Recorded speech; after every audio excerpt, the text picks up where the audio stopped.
What's up everybody? I know you saw the title of this video and you're probably wondering to yourself, based off of my YouTube shorts, what does this dancing guy have anything to say about such a deep topic?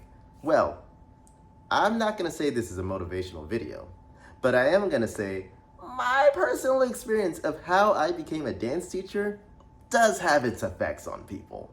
Let's get into it. A little hard to believe, but everything starts here at this Barnes & Nobles. And no, I did not work at Barnes & Nobles. We're talking about on the outside of Barnes & Nobles, right here on the concrete. Now you're probably wondering, why didn't I dance at a studio?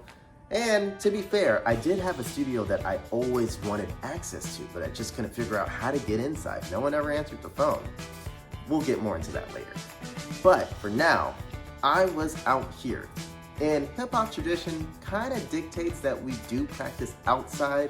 We're kind of used to it at this point.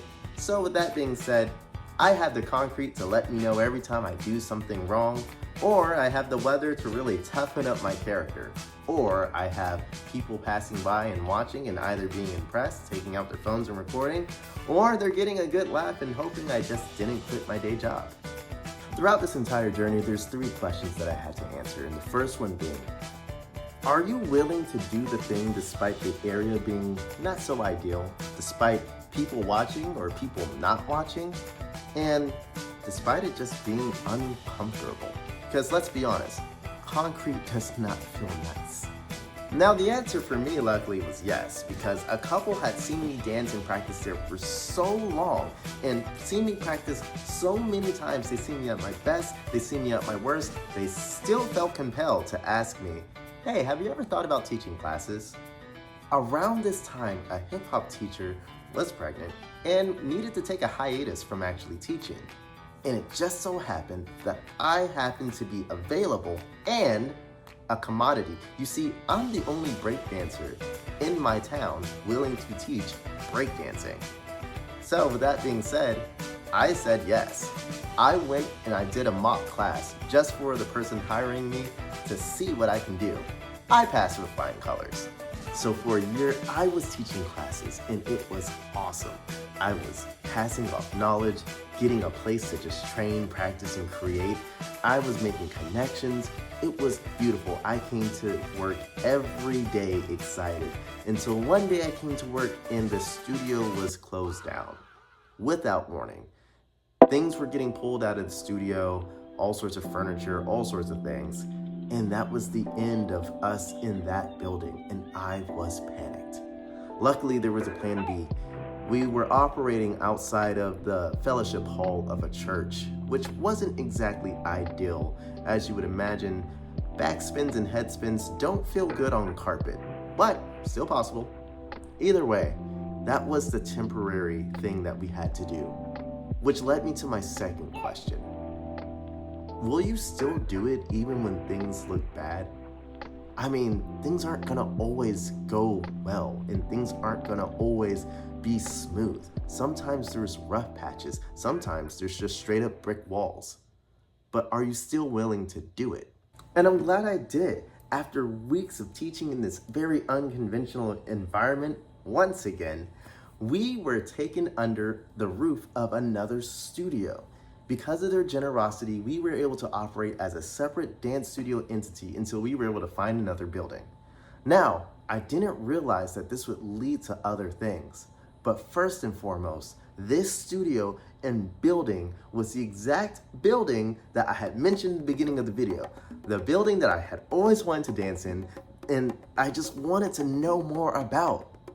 Now, after some shocking revelations, some difficult conversations, and some very disappointing realizations, a lot of the staff from this past studio decided to finally transfer over to this new studio and to be a part of their staff and to join as one big giant dance family.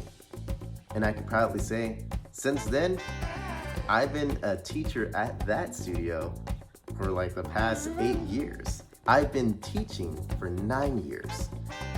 And so I realized that there are elements about myself that led me to this moment in point.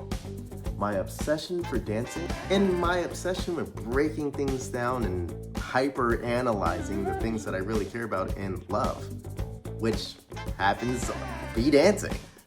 Now, this leads me to my third question in closing. What instinctual things are you nurturing and fostering? If I didn't have those elements, I wouldn't be here. Not probably wouldn't be here, not maybe wouldn't be here, I wouldn't be here. You see, I couldn't help but to dance, and I needed a place so bad that it didn't matter where it was. I loved dancing so much that I wanted to share it with anybody and everyone. So it didn't matter how bad things got, if I could find a chance to do it, I'm gonna still do it for as long as I had breath in my body. And finally, I knew that I had these things about myself that can be used as tools. I love explaining and breaking things down. You should see me read a book or watch an anime and then pontificate about the characters and their character development. It's pretty nerdy. But my point being this, there are 3 questions that will help you answer the main question. I don't believe in the whole purpose thing. As a human, I think our purpose is to just live life and experience life.